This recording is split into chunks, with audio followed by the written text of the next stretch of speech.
Diabetes e câncer têm rotas fisiopatológicas parecidas. E cada vez mais a ciência vai mostrando que... Por quê? Existe uma correlação entre diabetes e câncer. Muitas pessoas que têm diabetes desenvolvem câncer. Aí você vai analisar, vai encontrando bases comuns. Aí você vai analisar a depressão. Depressão não tem nada a ver, é neurotransmissor, é cérebro, etc. E quando você vai olhar por essa ótica que nós estamos olhando, a gente vai chegando em bases comuns.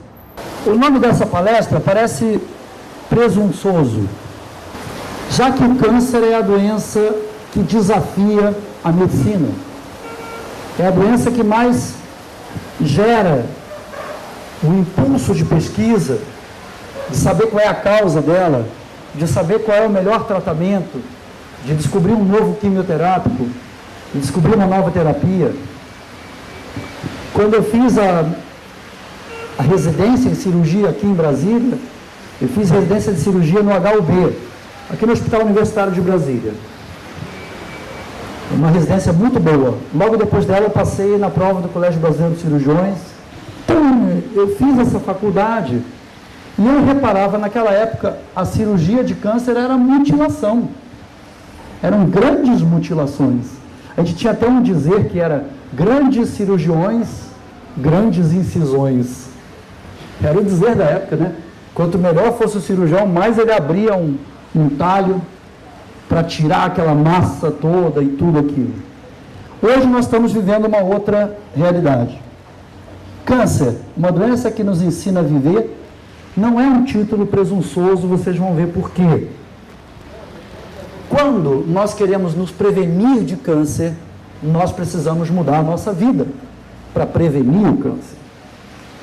E se o câncer nos tocou, eu uso uma frase que eu aprendi no Rio de Janeiro, é o toque de Deus, é o dedo de Deus. A gente não deve ver como uma coisa negativa, a gente deve ver como um desafio. Um grande desafio que nós fomos chamados para responder a esse desafio. Então, essas manobras que eu vou falar aqui hoje são muito importantes para que a pessoa, em primeiro lugar, mantenha uma qualidade de vida boa, uma expectativa de vida boa e que, obviamente, desde Hipócrates, todos nós que somos médicos, desde Hipócrates, queremos curar. É o objetivo do médico, é a cura. Mas desde que ele fez medicina 2.400 anos atrás, ele já dizia a seguinte frase: o médico cura às vezes, melhora muitas e conforta sempre. Isso era a visão dele. Ele sabia que também, desde aquela época, existiam doenças que tinham a evolução que não era favorável, mas cumpria ao médico confortar e acompanhar aquelas pessoas. Então eu acredito que nós possamos cada vez mais entender isso. Enquanto a gente conforta o próximo, quando a gente traz informações que são evolutivas para aquela pessoa, informações que essa pessoa vai usar para melhorar o seu estado de alma, a gente pode não estar sabendo, mas a gente está contribuindo até para a reversão daquele câncer, até para a cura do câncer. Agradecendo desde já o Adriano, o Semente Nativa, que é o Adriano e a Ana Paula. O Adriano já tem o curso dele, o Semente Nativa oferece cursos. Quem quiser aprender, se aproximar mais da alimentação viva, procure o Adriano aqui quando acabar a nossa conversa. Bom, essa é a minha trajetória, meu mini currículo. E aqui dizendo que o câncer nos ensina a viver quando nós começamos a entender que precisamos mexer com a nossa fisiologia, mudar o padrão da nossa célula, mudar a maneira com que nós estamos tratando a nossa célula. O câncer é uma doença da célula. É a célula que fica doente. É o DNA dessa célula que passa por uma transformação e começa a responder a um outro estímulo que não é mais o estímulo do corpo como um todo. Então, precisamos mudar a fisiologia da nossa célula e precisamos mudar a fisiologia da nossa consciência também. É importante os dois. Um não pode ser separado do outro. Os melhores resultados são a integração desses dois. A Maia não está aqui, agradecendo a Maia também, que é a minha companheira, minha colega de trabalho em todos os âmbitos. Publicamos juntos, escrevemos juntos, trabalhamos juntos. E vamos iniciar um programa de televisão novo agora, na Chef TV, uma televisão por internet. E nesse programa nós estamos gravando os programas padrão. Inclusive já estamos interessados em treinar os que nós chamamos de novos agentes de saúde. Quem quiser daqui também nos procurar para saber o que é um novo agente de saúde. Ah, eu quero ser um novo agente de saúde. Então, vem procurar as instruções com a gente vai voltar para Brasília para dar o curso dos novos agentes de saúde. Ganha dinheiro, viu? Ganha dinheiro de uma boa. Ganha direitinho, dá para viver bem. Bom, aqui está a Universidade de Brasília, meu doutorado na Alemanha. Fui professor durante 10 anos de fisiologia neurocardiovascular e respiratória. O que aprendi muito, sabe que a gente é professor, a gente aprende muito.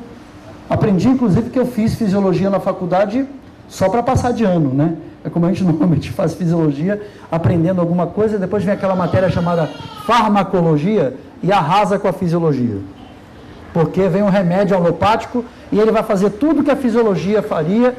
Você aprende que a fisiologia só serve para você entender o funcionamento do remédio alopático.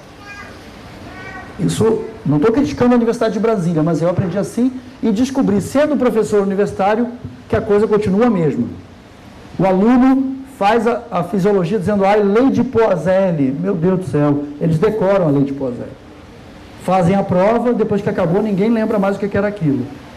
E no nosso curso Bases Fisiológicas, a gente vive a lei de Poiseuille, com canudinho, com suco de manga e com água de coco. Você entende uma lei fisiológica. Então, a gente tem técnicas de ensino também para a pessoa que quer entender medicina, usando artifícios simples, simplificando. Aqui está a nossa trajetória de trabalho, e cumpre-me dizer que eu estou muito honrado, fomos convidados pela Secretaria de Botucatu, Secretaria de Saúde de Botucatu, conhece essa cidade de São Paulo, uma cidade importantíssima, tem universidade, tem grande quantidade de cursos técnicos, universidade que guarda, a Botucatu é onde está a Associação Biodinâmica do Brasil, é a origem da agricultura biodinâmica no Brasil, é Botucatu. Quer dizer, uma cidade-chave acabou de aceitar o modelo biogênico. Nós vamos começar lá. Esse é meu livro, tem algum deles aí. Esse livro foi escrito em 2004. Eu pretendo não mudar ele, eu vou fazer uma revisão agora dele. Ninguém acreditava nele, o único cara que acreditou nele foi o diretor da universidade. O restante, todo mundo dizia, isso aí é conversa fiada, médico na cozinha, que palhaçada, ainda dizia fazer um pouco, né?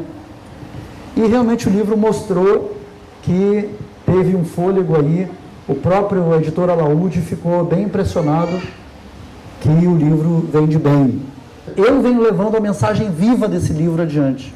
E ao levar a mensagem viva, as pessoas passando, porque muitas famílias estão passando pelas mudanças, eles vão fazendo o famoso boca a boca. Compre esse livro, leia esse livro. Então, por isso que aconteceu isso aí. Meu doutorado, gente, eu fui formado dentro da mais alta tecnologia que vocês puderem imaginar. Eu estudava drogas que até hoje ainda são vanguarda. Na época que eu trabalhei aqui, eu estudei anticorpos monoclonais para evitar rejeição de transplante. A gente estudava a interação leucócito-endotélio para ver se aquele anticorpo monoclonal tinha, de fato, uma atividade no endotélio e etc, etc.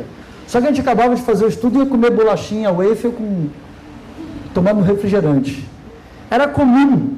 Eu participava de congressos em toda a Europa e eu, na época, a gente notava essa ambiguidade. Então, eu estava junto com os alemães, então eu estava sempre ali naquela frente de alto nível. Mas era engraçado, a gente falava, olha aqui, olha, acabamos de provar que esse anticorpo monoclonal é efetivo contra a adesão leucocitária e previne o infarto agudo do miocárdio. Aí acabava, a gente ia comer salgadinho, salsicha, etc, etc. Tudo de alimentação que provocava essas alterações.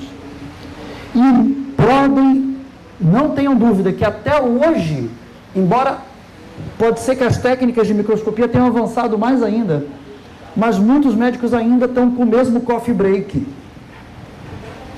Assim como nós fazemos aniversário para as nossas crianças, e a gente leva os alimentos mais letais que existem para comemorar o dia que a criança da gente nasceu. Alimentos que fazem mal para a nossa célula, alimentos que fazem mal para a nossa alma. A gente oferece esses alimentos para as crianças no dia do aniversário delas. Então, é por isso que eu estou aqui, é por isso que o lugar de médico na cozinha é uma forma de dizer: o alimento é o verdadeiro medicamento. Só que tem uma outra mensagem embutida nisso. A mensagem embutida é: a grande mudança é cultural. O grande impacto do nosso trabalho é mexer com um dos aspectos culturais mais arraigados na história do homem, que é a culinária. É o que eu como, é o que meu pai comia, é o que a minha família italiana comia, ou é o que a minha família goiana comia, é o que a minha família mineira comia. Então a gente tem aquela herança, e quando alguém vem dizer que aquilo está tudo errado eu não digo, a gente nunca diz que está tudo errado, mas que existem aberrações nesse tipo de alimentação, que as pessoas precisam mudar, aí você esbarra em um obstáculo cultural imenso. Quando eu falo em aberração, eu digo assim: eu fui criado comendo carne com doce de leite, porque eu sou filho de gaúcho. Era carne e doce de leite. Isso não é alimento saudável, nem aqui, nem em lugar nenhum. Meu pai é diabético, está morando aqui em Brasília com diabetes avançado. Fez AVC, é hipertenso. Meu avô, o pai dele, era diabético e hipertenso. Fez AVC. E eu sou filho dessa geração, não tenho nem diabetes, nem hipertensão, e nem vou ter AVC. Espero. E as medições vão dizendo exatamente isso, que eu quebrei essa corrente familiar. Então, até a tal predisposição genética, amanhã eu vou falar um pouco mais disso, vou falar amanhã sobre epigenética. A predisposição genética caiu como conceito, não existe mais isso. Ah, minha mãe teve câncer de mama, eu vou ter. Não vai ter. Se você não quiser ter câncer de mama, a gente vai mostrar aqui, você não vai ter câncer de mama. Bom, também, o que eu gosto de falar? Eu trouxe esses dados da Alemanha. Eu tive ano passado lá, busquei a bibliografia na própria Alemanha e trouxe esses dados. Na Alemanha existe uma grande vitória contra o câncer, a vitória da tecnologia. Ou seja, o que está a grande virada do câncer? É o diagnóstico precoce, métodos sensíveis de diagnóstico. Diagnosticar uma lesão quando ela ainda tem 1 milímetro de diâmetro, né? Diagnosticar, então você tem a geniterapia, isso aqui já é questão de terapias, né? Mas você tem métodos diagnósticos extremamente acurados, e aí vem as terapias. Terapia gênica, nanoterapia, utilização de moléculas que atuam diretamente sobre o tumor. Terapia laser, esse cirurgião, robô cirurgião Da Vinci, é um robô, já fez não sei quantas mil cirurgias. Ele atua em conjunto com os métodos de diagnóstico, ele vai lá precisamente, retira, faz injeções e etc. E as cirurgias minimamente invasivas, essa é a realidade do tratamento do câncer hoje. Então, eu tenho que dizer, eu vim aqui para falar contra a medicina? Absolutamente não. A medicina está dando passos gigantescos na resolução do câncer. Tecnologia avançando. 3 em 4 mulheres na Alemanha já não tiram mais o seio quando tem câncer de mama. 57 mil casos ao ano e há uma redução, quer dizer, uma taxa de mortalidade muito baixa em relação a outros países. A Alemanha conta com 500 centros de tratamento de câncer certificados. E eles conseguem homogeneizá-la, existe uma grande homogeneidade de tratamento. E, obviamente, grande disponibilidade de elementos quimioterápicos avançados. Enfim, lá, de certa maneira, o câncer está bem monitorado. Ou seja, isso gera a alta taxa de sobrevivência. Ou seja, o homem está conseguindo, de certa maneira. Então, essa é a primeira coisa que a gente tem que saber, né? Temos que ter confiança, temos que ter cuidado, né? Falar um pouco da prevenção, sempre as mulheres procurarem saber o que está acontecendo com elas na mama, Eu não preciso falar isso aqui, acho que todo mundo está bem consciente disso. Os homens com a próstata, ou seja, fazer o check-up, procurar saber o que está acontecendo. E esse foi o esquema que eu trouxe para tentar explicar para vocês que, pelo menos do aspecto físico ou fisiológico, o câncer é uma doença que começa na célula e nos seus envoltórios. Para que o câncer seja ativado, é necessário que nós forcemos o corpo a modificar a célula. Nós temos que fazer força, porque o corpo trabalha, e é importante a mensagem, eu não sei quantos daqui estão vivendo a experiência do câncer, mas saibam de uma coisa que eu já vou dizer antes de começar esses detalhes aqui. O seu corpo agora está trabalhando para destruir esse câncer. O corpo trabalha constantemente e o tempo todo está trabalhando para que aquele câncer seja dominado. Um livro que eu trouxe da Alemanha, está ali, chamado que o câncer não é uma doença. O câncer é um mecanismo de sobrevivência do corpo. É um pouco disso que eu vou falar aqui. O câncer, ele é uma forma que o corpo lança a mão de trabalhar com essas condições que nós geramos, condições anormais. Porque se nós conseguirmos melhorar a fisiologia do nosso corpo, nós estaremos dando um grande reforço para que o corpo possa, ele próprio, fazer o trabalho de remover o câncer. Nesse livro há uma referência do Reino Unido, de um trabalho de autópsias feito, que encontrou uma incidência de 70% de cânceres não diagnosticados em autópsias. Ou seja, muita gente não tem diagnóstico de câncer, vive com aquele câncer a vida inteira, sem saber que ele tem, morre por outra causa, e quando faz a autópsia encontram um tipo de câncer. Um estudo recente que mostra exatamente que com técnicas mais apuradas você encontra tecidos neoplásicos em diferentes órgãos do corpo ao fazer a autópsia. Quer dizer, muitos de nós já têm câncer, está convivendo com ele e não sabem. E aí tem a parte crítica. O autor desse livro critica exatamente esse fato. Às vezes você estava lá com aquela bolinha que teu corpo estava dominando e alguém fica sabendo disso. Em primeiro lugar, te dão aquela notícia com aquele ar gravíssimo. Praticamente te dão a notícia como se fosse assim, te dão um cartãozinho de uma funerária, né? Algo assim tipo, você está com uma doença mortal. Então, imediatamente, a pessoa que estava com aquela doença, com a qual ela ia conviver o resto da vida dela, sob controle, ele já recebe uma carga brutal de estresse em volta daquilo. Ele chega em casa, a família está de luto. Todo mundo já olha para a pessoa dizendo, coitadinho dele, quantos dias que ele tem aqui conosco. O câncer tem muito dessa informação pesada em cima dele. As pessoas dão um diagnóstico assim, como dizendo, olha, já está feita a sua condenação. E aquela pessoa podia viver com aquele câncerzinho lá numa tireoide, ou em uma suprarrenal, ou no rim, e esse câncer ser combatido por ela a vida inteira. E se ela aprendesse esses métodos, existiria grande possibilidade do câncer desaparecer. Olhem o que diz nesse mesmo livro. Eu só não posso dar para vocês lerem porque ele está em alemão. Krebs ist keine Krankheit. O câncer não é uma doença.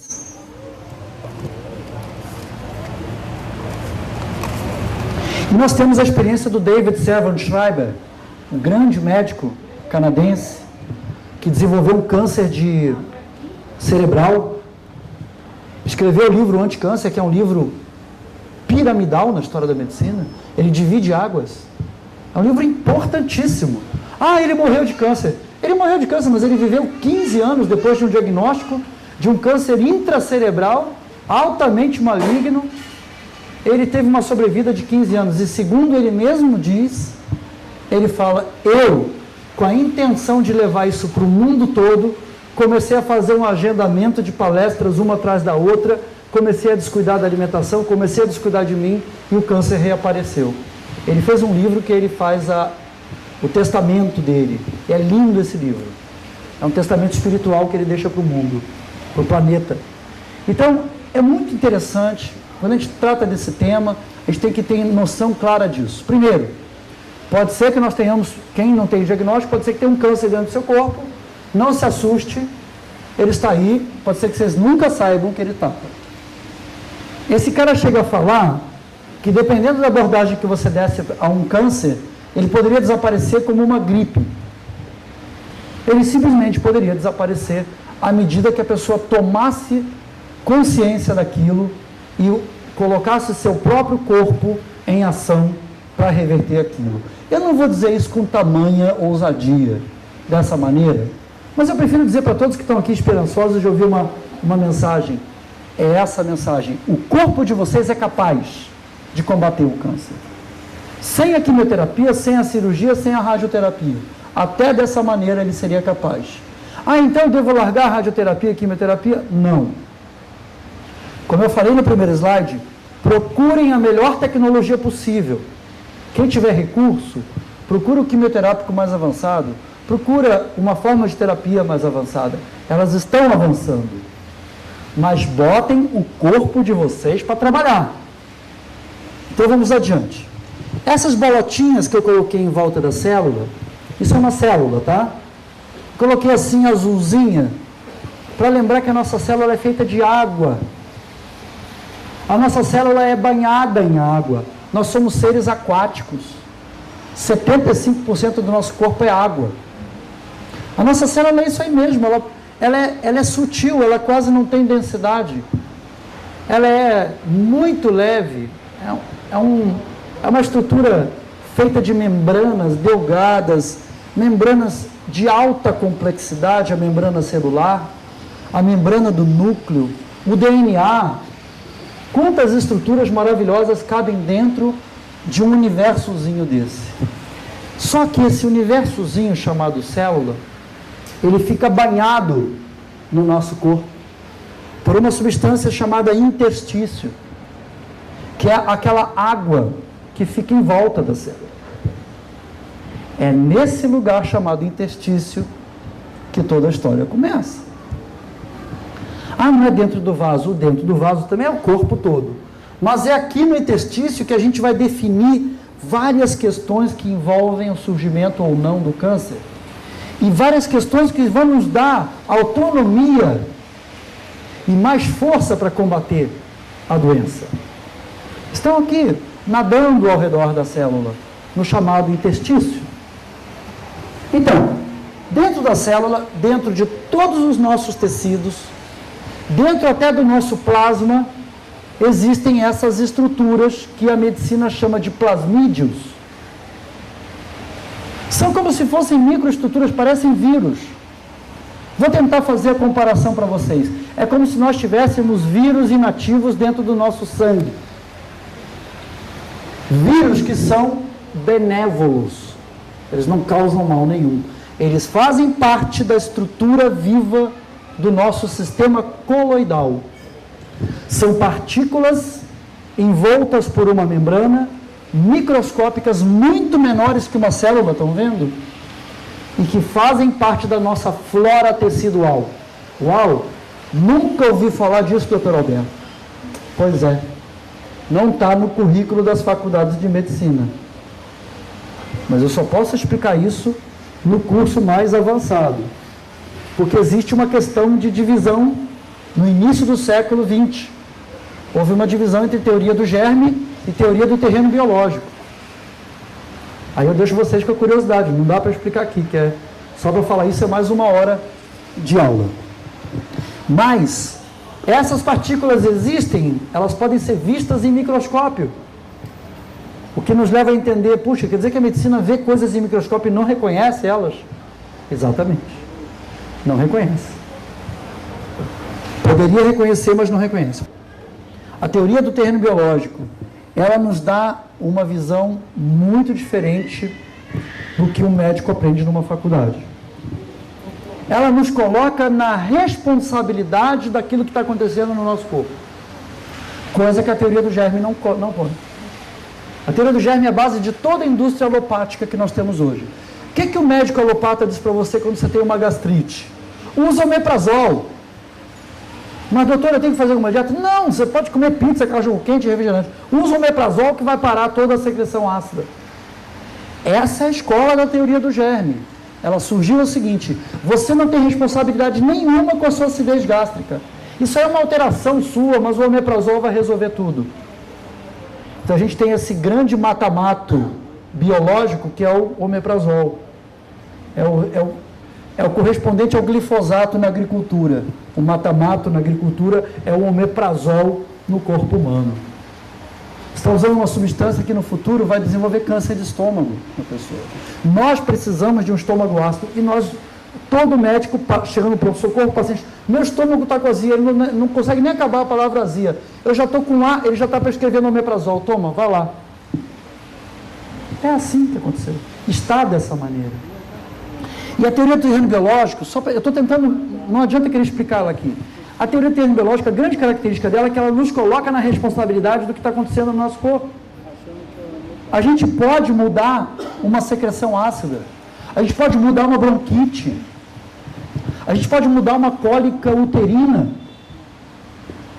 a gente pode mudar uma enxaqueca, a gente pode mudar uma colite ulcerativa, a gente pode mudar uma doença de Crohn, a gente pode mudar a depressão, mudando o nosso terreno biológico.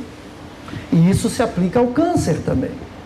Aqui está uma imagem de sangue normal. Células chamadas glóbulos vermelhos ou eritrócitos, arredondados como tomatinhos com a sua estrutura lisa, alguns glóbulos brancos junto. Aqui dizendo em inglês, sangue normal, microscópio de campo escuro. Quando nós adquirimos esse padrão alimentar que é rico em amido, rico em pão, rico em açúcar, eu sempre digo, açúcar é doce na boca e é ácido no sangue. O que é o pão? O pão é o açúcar, desculpa Gilberto, né? Eu já sempre peço desculpas para você, que era um dos maiores padeiros de Brasília, mas eu sempre digo o seguinte, a questão é que muita gente tem a dieta centrada no pão. Tem gente que come pão de manhã, de tarde, de noite, o tempo todo comendo pão. Quer saber? Dieta típica de agente de saúde, do programa de saúde da família. Dieta típica de enfermeira. Dieta típica de cirurgião no hospital. É ou não é? É todo mundo beliscando pãozinho o dia inteiro. Pãozinho, pãozinho, cafezinho doce. Então essa alimentação, o açúcar e o amido, reduzem o pH do nosso plasma. Reduz o teu pH o suficiente para gerar ácido lático no teu sistema, para esgotar as capacidades corporais de eliminar ácido pelo rim, pela respiração e pela pele. No momento que a gente esgota a capacidade de eliminar tanto ácido gerado pela dieta, esse ácido, esse sistema ácido, próximo slide, favorece a modificação dessas partículas. Volta, Adriano, que teve gente que não viu. Vai de novo. Viram o que aconteceu? Essas partículas que faziam parte da flora intrínseca dos nossos tecidos e do nosso sangue, elas começam a se pleomorfizar. Elas receberam a mudança do pH, que se tornou ácido, e elas começam a sofrer transformações. Esses plasmídios começam a se transformar em vírus, em bactérias e em fungos dentro do nosso sangue, porque nós reduzimos o nosso pH, ou nós esgotamos a nossa possibilidade de eliminar o pH. Vocês já ouviram falar daquela doença tão simples, dor na coluna, lombalgia. Ah, estou com dor na coluna. Você não está com dor na coluna. Você está cheio de ácido lático na musculatura paravertebral, que teu corpo não consegue eliminar. Então, a lombalgia é caracteristicamente diagnóstica de acidose corporal. Ah, todo mundo tem lombalgia. Por que todo mundo tem lombalgia? Porque está todo mundo cheio de ácido no sangue. O sangue está ácido. Não está ácido a ponto de ir para a UTI, mas é ácido a ponto de acumular ácido em todos os setores do corpo. E isso determina uma coisa muito pior. Próximo slide. Essa modificação cria esses parasitas dentro do nosso sangue. São parasitas que eles começam a se alimentar dos glóbulos vermelhos. Eles começam a se alimentar de material nutritivo do plasma. Eles começam a se alimentar de tudo que tem origem. E como todo ser vivo se alimenta, depois que ele se alimenta, ele faz o quê? Faz cocô. Então, esses seres que vivem dentro do plasma, de acordo com o nosso pH estando ácido, eles começam a fazer cocô no nosso plasma. E qual é o nome do cocô do fungo? Micotoxina. Exemplo de micotoxina: ácido úrico é micotoxina. Ácido oxálico é micotoxina. Aflatoxina é micotoxina. Octratreocina é micotoxina. Patulina é micotoxina. Álcool é micotoxina. Aldeído ácido é Olha, gente, falo as 400 para vocês. São 400 micotoxinas que os fungos dentro do nosso plasma são capazes de produzir. E a grande parte dessas micotoxinas são cancerígenas. Elas estimulam o surgimento do câncer. Elas alteram o DNA e deixam a gente propenso a ter câncer. Só isso já é um fator importante e que não está escrito nos livros de medicina. Os livros de medicina falam em álcool, e não está errado. O álcool é o maior causador de câncer. Vocês sabiam? O maior fator ligado a câncer é álcool. Porque o álcool é uma micotoxina fúngica. O vinho é o cocô do fungo da uva. O saquê é o cocô do fungo do arroz. A vodka é o cocô do fungo da batata. A cachaça é o cocô do fungo da cana. A cerveja é o cocô do fungo da cevada. Todas as bebidas alcoólicas vieram de um cocô de fungo. Foi algum fungo que fez cocô e virou uma bebida que a gente bebe e acha algum prazer nisso. Tem gente que tem prazer nisso. Mas é cocô de fungo. Então, álcool é um enorme cancerígeno. Mas nós temos muitos outros. Próximo. Então, só para mostrar algumas imagens, no curso a gente mostra vídeo, tá? E eu agora finalmente estou comprando meu microscópio, depois de tantos anos, para ter as imagens ao vivo durante o curso. É só furar o dedinho. Você fura o dedinho e vê tudo isso aí no sangue. Aqui estamos com a caminhada, tá? Estamos evoluindo com uma série de alterações. Começamos com amido e açúcar, que fazem parte da dieta contemporânea de todo mundo que está aqui. Quase todo mundo que está aqui come muito açúcar e come muito amido. Porque somos brasileiros. Somos aqui mineiros ou goianos, moramos em Brasília, então temos esse hábito. Então, se nós temos esse hábito, estamos promovendo acidez no nosso plasma. Agora aparece um outro fator, que é a multiplicação desses fatores. Eles vão se multiplicando. Próximo. Quando você está com aquele fungo no pé, o pé de atleta, é porque tem um fungo no pé. Não tem fungo no pé. Pé de atleta, micose na pele, mulheres com candidíase vaginal, tudo isso é o fungo querendo fugir. Vocês já viram como é que planta shiitake e shimeji? Você fura um pedaço de madeira e semeia lá dentro da madeira. Ele fica escondidinho lá dentro. Chega uma hora que eles saem para fora. Esse fungo que está dentro do sangue, ele escolhe um lugar quentinho e úmido para sair. E ele sai, vai embora. Vai pelo cabelo, vai pelas costas, região inguinal, pé, vagina. Muitos casos de bronquite são... que você vê lá o fungo no exame de escarro. Não, o fungo não tem nada a ver com isso. É o fungo que tem a ver com tudo. Está cheio de fungo para tudo que é lado. Você está com alguma micose é porque teu sangue está cheio de fungo e não tem para onde sair. Você reverte a alimentação da pessoa, muda a alimentação da pessoa, o fungo desaparece. Faça um teste. Faça o seguinte teste. Passem um dia inteiro comendo açúcar, como um monte de doce, quem não for diabético. Vocês vão ver que no final, no dia seguinte, vai aparecer algum fungo em algum lugar. É na hora, não demora muito não. Depois você retira tudo isso, o fungo desaparece. Não precisa usar nistatina. O fungo vai embora se você retira açúcar e amido. Outro fator importante, toda mulher diabética, é comum que a mulher diabética tenha corrimento vaginal por candidíase. Por quê? Porque a glicemia dela está alta. Glicemia alta, pH baixo. Glicose no sangue, açúcar é ácido. Então ele baixa o pH. Os fungos crescem, tem alimento para eles, que eles se alimentam dessa glicose aumentada, e daí todo o problema que a gente vê. São apenas sintomas de um problema central. Olha a quantidade de mofo nessa amostra de sangue. Isso aqui é sangue mofado. Ele não está aí há 3 dias, não. A pessoa colheu, botou na lâmina e aparece isso. Artigo publicado por Agenor Álvares e Eduardo Garcia. pesquisadores que constataram que o brasileiro está recebendo uma carga de 5,9 litros de agrotóxicos por cabeça por ano. Nós estamos banhados em agrotóxico. Não apenas em agrotóxicos, nós estamos comendo plantas quimerizadas, que são capazes de produzir proteínas fatais para lagartas. Aí a gente diz assim, é fatal para a lagarta, mas para a gente não faz nada. Será? Então nós temos proteínas, as chamadas proteínas CRY, são proteínas produzidas por essas plantas quimerizadas. Essas proteínas são capazes de causar alterações neoplásicas no corpo humano.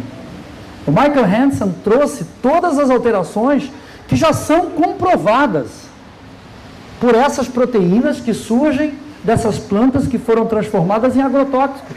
Ah, não, o transgênico, isso é coisa de natureba. Ah, isso é coisa de implicância, é ecochato. É ecochato. Esse pessoal chato que fica dizendo que tem aquele tezinho ali, não tem nada, posso comer aquele milho tranquilamente. Sucrilhos, dou para criança. Aquele milho que mata a lagarta quando ela come o milho, aquele milho dos sucrilhos ainda tem a proteína CRY lá dentro, que determina alterações imunes, determina alterações da imogenicidade, determina alergenicidade, determina alterações profundas na nossa resposta imune. Próximo. Eis aqui, foi isso que eu coloquei, essas substâncias esquisitas, esses metais pesados, essas substâncias originárias do petróleo, essas dioxinas, esses pesticidas persistentes. Hoje em dia se encontra pesticida na gordura de urso polar. E de onde veio? Como é que foi parar na Groenlândia? As correntes marinhas levaram da onde? Levaram de rios que desembocaram no mar, rios de plantações aonde predominam agrotóxicos no Brasil. Brasil recordista mundial da utilização de agrotóxicos em todo o planeta. Somos nós. E será que a gente não pode contar isso como um fator? Por que os médicos não acreditam que isso seja um fator? Alguém aí teve aula de toxicologia de agrotóxico na faculdade? Os médicos que estão presentes? A gente não tem. Nenhum médico é passado noção de toxicologia de agrotóxicos. É por isso que quando alguém pergunta para o médico, vem cá, eu devo comer orgânico? O médico fala, isso é bobagem.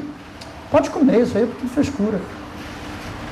E eu tenho relatos de produtores de batata que, para garantir que a batata chegue bem no mercado, eles aplicam fungicida quando a batata está na caixa. Aí pergunta assim, mas vem cá, você come essa batata? Eu não como não, de jeito nenhum. Mas então por que você faz isso? É para vender.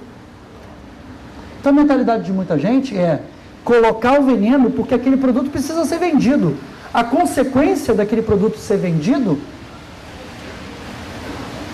temos mais um fator que nós discutimos também em mais profundidade quando temos mais tempo, que é o fator chamado, outro produto industrial, chamado gorduras industrializadas. Hoje nós vivemos um mundo da gordura industrializada. A gordura industrializada está em tudo. Chocolate, bolacha, caramelo, as pessoas que estão estudando gastronomia, em escolas de gastronomia, aprendem na escola de gastronomia a usar gordura hidrogenada para fazer algo melhor. Está dentro do currículo, está lá como utilizar a gordura hidrogenada para fazer emulsificações, para fazer a consistência do alimento ficar melhor, para que o alimento fique conservado mais tempo. Olha o que a gordura hidrogenada faz na célula humana. Ela se interpõe na membrana celular. A gordura hidrogenada, ela se coloca na membrana celular e sabota a membrana celular. Numa rota muito comum com o diabetes. Quer dizer, muito do diabetes tem a ver com alterações na membrana celular por substâncias halógenas, substâncias estranhas presentes na dieta e que não tem nada a ver com a gordura do nosso corpo. Mas elas, por serem gorduras e por serem digeríveis, elas são digeridas como gordura, são absorvidas como gordura, são transportadas como gordura e são colocadas na parede da membrana celular como gordura. Daí isso aí tem uma implicação enorme, até num componente que acompanha o diabético e acompanha a pessoa que desenvolve câncer muitas vezes, que é o componente mental. É o componente da negatividade, da não aceitação do desafio e da entrega dos pontos, que é a depressão. Por que a pessoa caminha para uma depressão? E por que eu estou falando isso? Porque a pessoa pode melhorar disso. Se ela trocar as gorduras que fazem parte da dieta dela, quem quiser comer cookies feitos de chocolate, as crianças comem, só que você usa gordura do coco orgânica, você usa, enfim, castanhas, usa uma série de gorduras biológicas e naturais, que compõem a membrana celular e compõem a mielina do sistema nervoso, ajudando a redimensionar o nosso próprio metabolismo de neurotransmissores cerebrais, melhora a nossa condução nervosa, melhora a nossa capacidade de formatar, de neuroplasticidade. Tudo isso é alterado pelo padrão alimentar. Essas gorduras que estão no sorvete, que estão em alimentos os mais inofensivos, e principalmente alimentos que se dão para crianças. O que é o chips? Chips, existe apenas uma variação da molécula do chips fazer ele virar plástico. O chips é muito próximo do plástico. Pega um chips e acende com um isqueiro. Ele pega fogo. O chips é um plástico. E as crianças estão aí recebendo esse plástico, que esse plástico vai involucrar a membrana celular de cada célula do corpo, tornando as células inviáveis. Tanto inflamação como desidratação. Aí vem mais um fator. Mas vem cá, por que nunca ninguém me falou disso? Um fator que contribui muito para a manutenção da célula neoplásica é a desidratação. A gente vive constantemente desidratado. Nós não bebemos a água que deveríamos beber. Então, ao desidratarmos, o próximo slide, olha o que acontece com a célula. Ela encolhe. Olha aí. Você vai diminuindo a quantidade de água disponível na matriz intracelular.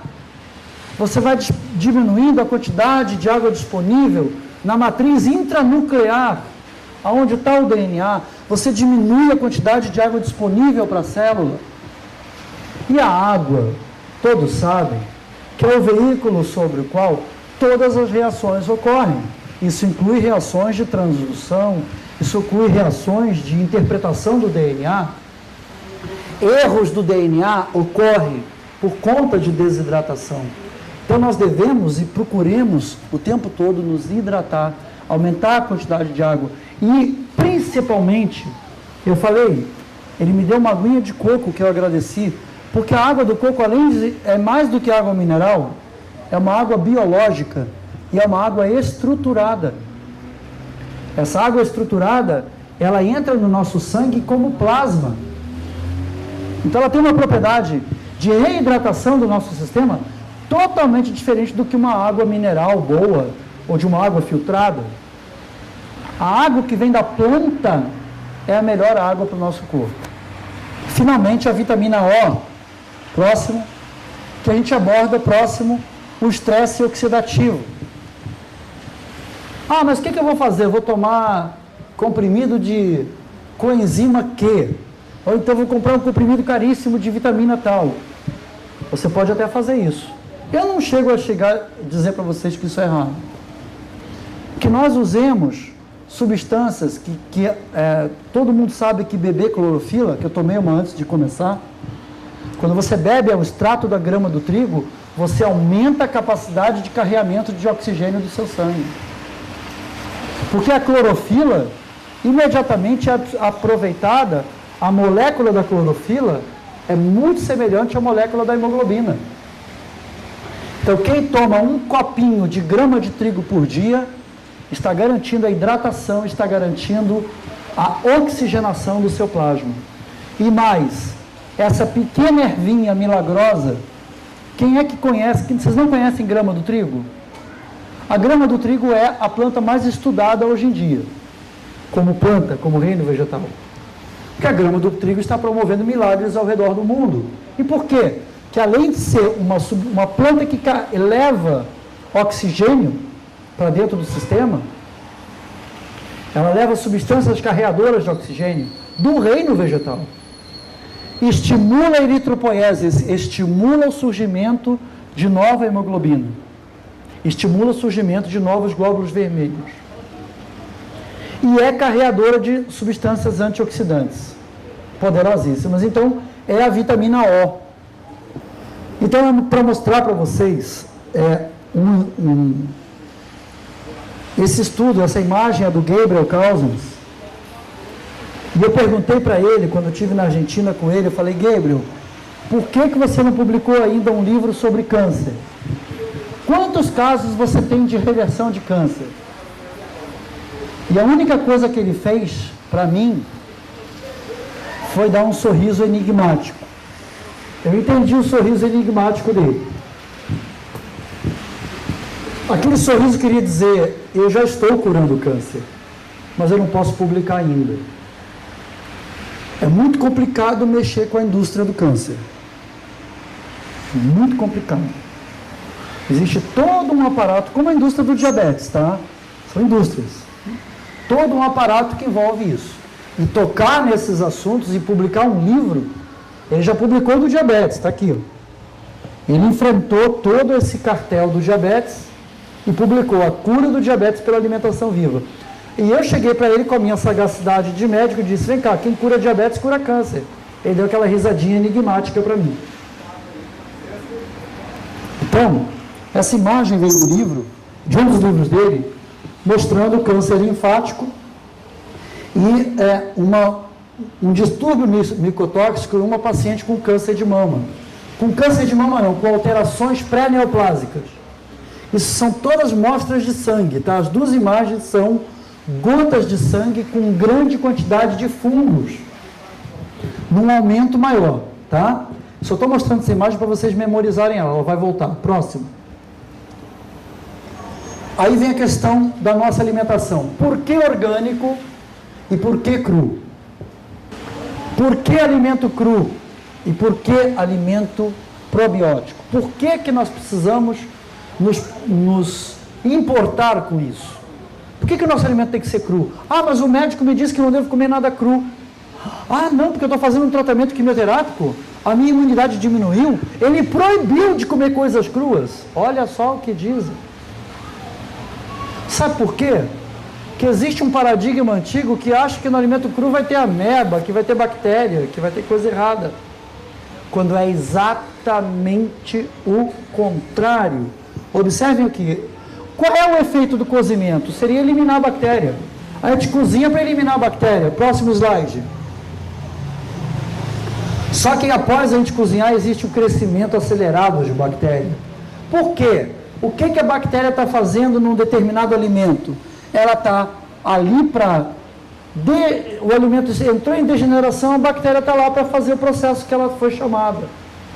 A bactéria está sobre substâncias que estão degenerando. Próximo slide. Olha a quantidade de bactérias por xícara de mel. 5 milhões de bactérias numa xícara de mel. Próximo. 5 milhões de bactérias por uma xícara de leite. Próximo. 7 milhões de bactérias em uma dose de manteiga, em 100 gramas, uma xícara de manteiga. Próximo. 37 milhões de bactérias por ovo. Próximo. 100 milhões de bactérias patogênicas, hein? Eu estou falando bactérias que causam doença humana. 100 milhões de bactérias por porção de queijo. Próximo. 225 milhões de bactérias por porção de sorvete. Próximo. 336 milhões de bactérias por porção de carne, frango ou peixe. Ah, peixinho é saudável. Saudável. Próximo. um prato aquilo, não um prato aqui do Bulme. No Bulme tem muita culinária viva, muito alimento sendo feito. Mas vocês vão comer num restaurante self-service que foi feito às 10 da manhã, e vocês vão comer 1 da tarde, ela já tem 3 horas que foi preparada. Você pode encontrar até 1 bilhão de bactérias patogênicas em um prato aquilo. Então, para lembrar, então aonde estão as bactérias? Nos alimentos que foram cozidos? Aí o médico diz, coma tudo que for cozido e não coma nada que for cru. Próxima imagem. Você pega